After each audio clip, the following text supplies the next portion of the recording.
Welcome back to Ancient Echoes.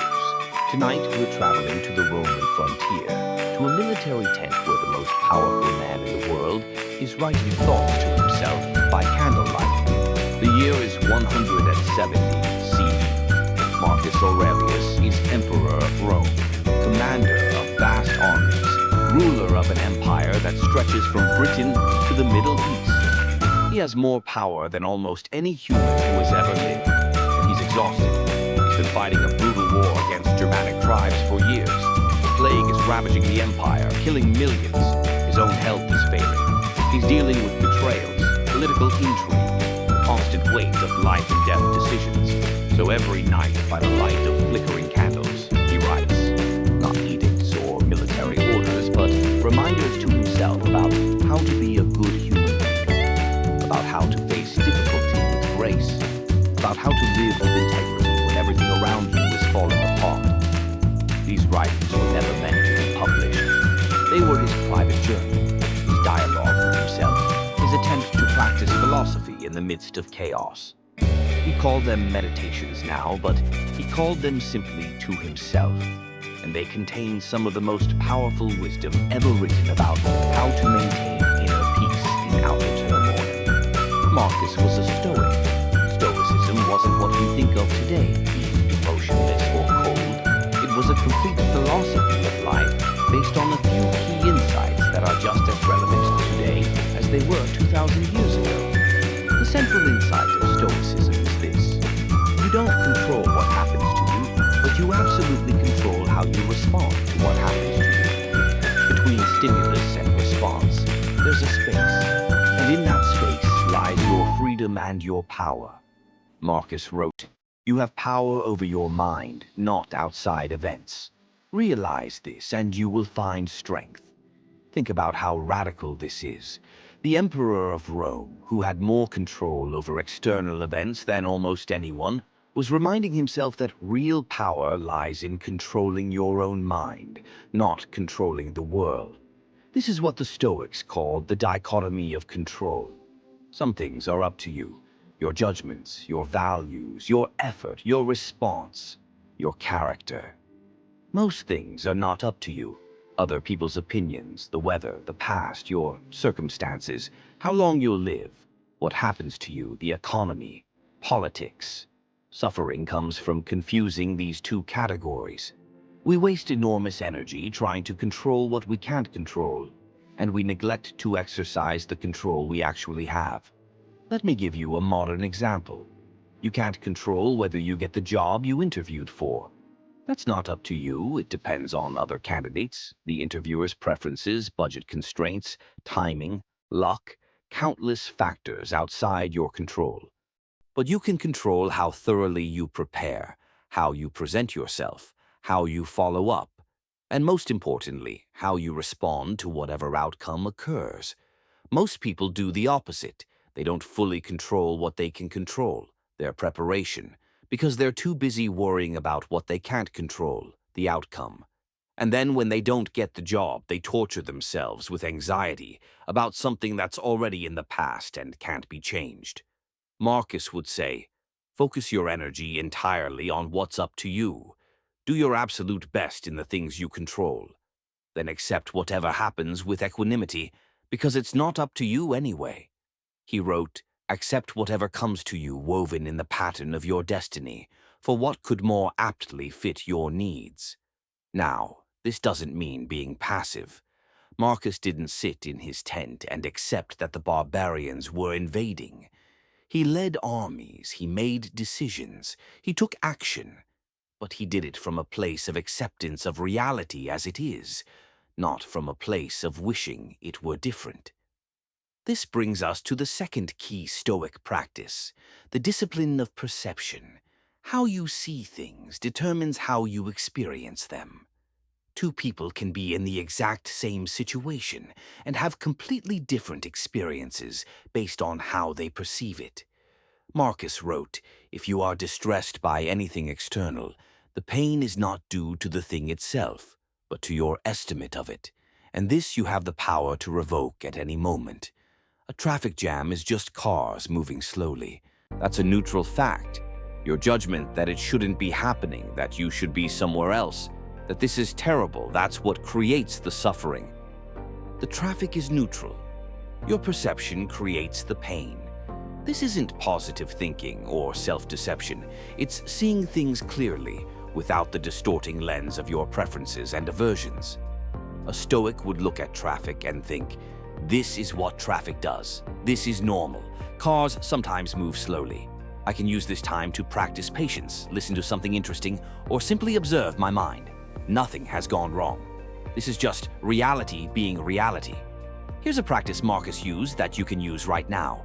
When something difficult happens, instead of immediately reacting, pause and ask, what would a wise person do in this situation? Not what would feel good. Not what would be easiest. Not what your automatic reaction wants to do. What would wisdom do? Marcus asked himself this constantly. He wrote some of the most famous words about dealing with difficult people. When you wake up in the morning, tell yourself, the people I deal with today will be meddling, ungrateful, arrogant, dishonest, jealous, and surly. This sounds pessimistic, but watch what he does next. They are like this because they can't tell good from evil. But I have seen the beauty of good and the ugliness of evil, and have recognized that the wrongdoer has a nature related to my own, not of the same blood or birth, but the same mind and possessing a share of the divine. And so none of them can hurt me. No one can implicate me in ugliness, nor can I feel angry at my relative or hate him. He's preparing himself to meet difficulty with compassion instead of reactivity. He's reminding himself that other people's behavior comes from their own confusion, not from any desire to harm him personally.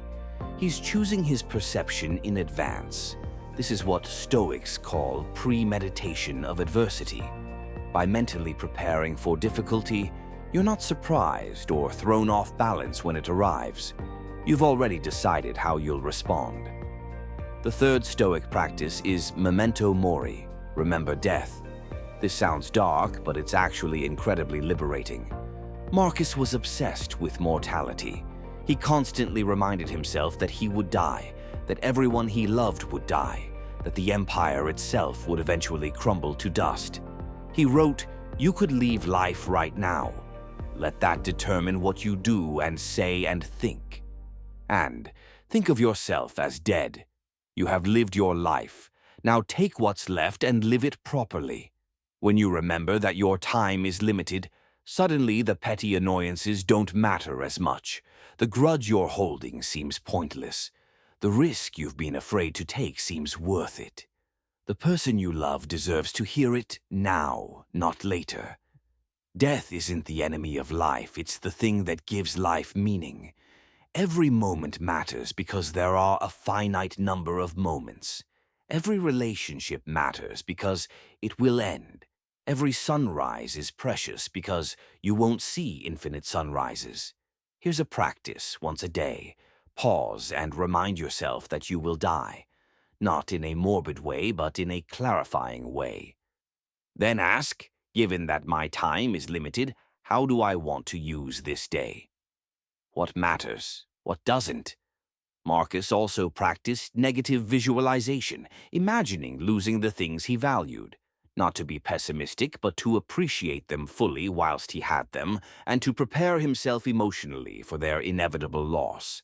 He would remind himself soon you'll be ashes or bones, a mere name at most, and even that just a sound, an echo. The things we want in life are empty, stale, trivial.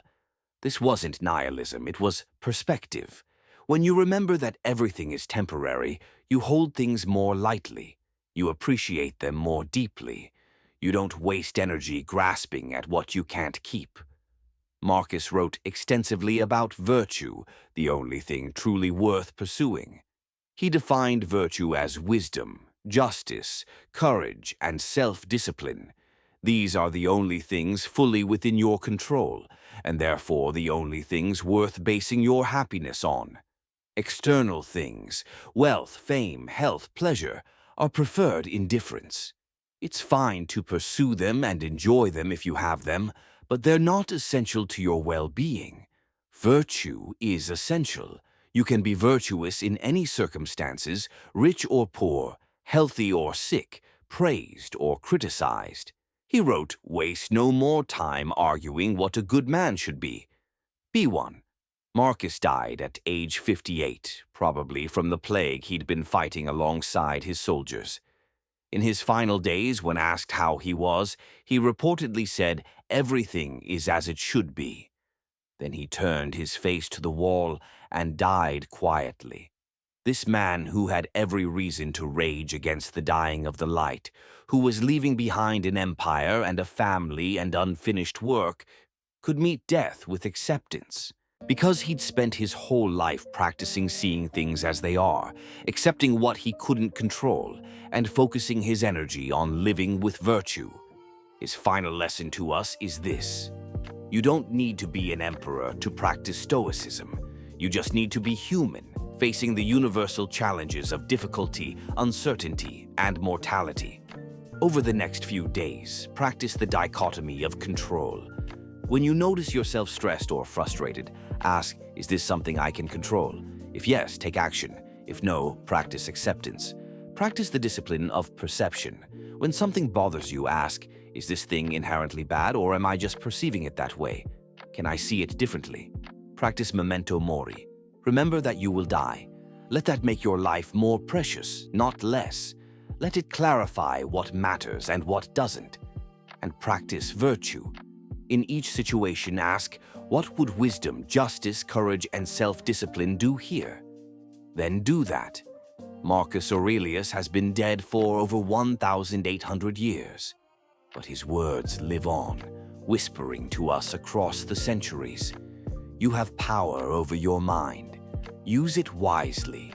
Your time is limited. Spend it well. Difficulty will come. Meet it with grace. Focus on what's within your control. Accept what isn't. Live with virtue. Die without regret. In our next episode, we'll dance with Rumi and the Sufi mystics, discovering how they transformed suffering into divine love and heartbreak into ecstasy. Until then, practice Stoic wisdom. Control what you can. Accept what you can't. See clearly. Live fully. Remember death. Choose virtue. The Emperor is still teaching. Are you ready to learn? We hope you found this story inspiring. Please like and subscribe to our channel. Your support helps us continue sharing powerful content and heartfelt narratives. Thank you for joining us on this journey.